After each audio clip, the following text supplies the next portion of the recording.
आज से मॉल और कॉम्प्लेक्स में पार्किंग हुआ फ्री। ये सुनकर अच्छा लगा ना?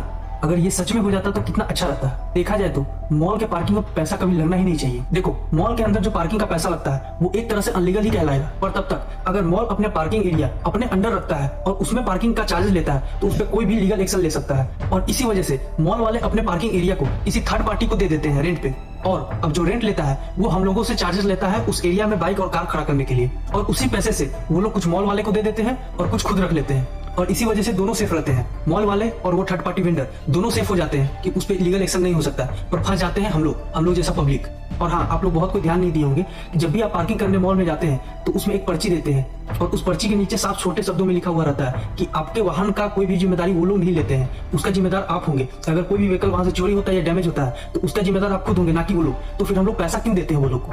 और हाँ, ये सब चीज में सबसे बड़ा रोल मॉल वाले का होता है। ये मॉल वाले थर्ड पार्टी वेंडर को पकड़ के और वो अपना पार्किंग एरिया वो लोग को रेंट पे दे देते हैं, जिससे वो लोग बचे रहे। हम लोग सारा सामान खरीदते हैं या फिर जो भी खाना खाते हैं, शॉपिंग करते हैं, जो भी करते हैं, उसका सारा हम लोग रेवेन्यू जनरेट करके देते हैं मॉल को और उस दुकानदार को, और फिर भी पैसा हम ही लोग से लिया जाता है। ये तो गलत बात है। जब फायदा हम लोग दे रहे हैं उस दुकानदार को और मॉल वाले को, तो फिर हम लोग क्यों उस पार्किंग का पैसा दे? हम लोग क्यों अपने जेब से पैसे को भरें? ये तो मॉल वाले को सोचना चाहिए था।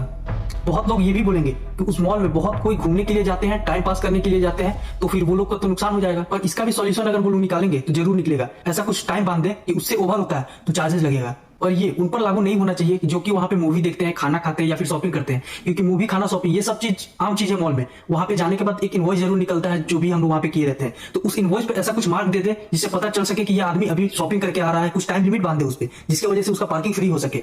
इसीलिए मॉल वालों को कुछ सोचना चाहिए और इसका सॉल्यूशन निकालना चाहिए। और ये मैं इसलिए आज बता रहा हूँ क्योंकि आज मैं धुरंधर फिल्म देखने गया था। लगभग 4 घंटे की फिल्म थी और उस 4 घंटे में मुझे 10 रुपए की जगह 25 रुपए देना पड़ा, क्योंकि वो मूवी 4 घंटे की थी। 300 का टिकट और मेरा 25 रुपया पार्किंग चार्ज लग गया। वो तो अच्छा था 2 व्हीलर लेके गया था, अगर 4 व्हीलर से जाता तो लगभग 4 घंटे में 4 व्हीलर का तो 100-150 कहीं नहीं गया। ये तो वही बात हो गया। अरे नंगा नहाएगा क्या, नचोड़ेगा क्या? पब्लिक फिल्म देखने जाता है एंटरटेनमेंट के लिए, और यहाँ पार्किंग नहीं जेब ढीला कर दिया।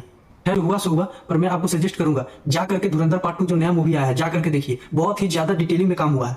अगर ये जानकारी अच्छा लगे तो लाइक सब्सक्राइब जरूर करना।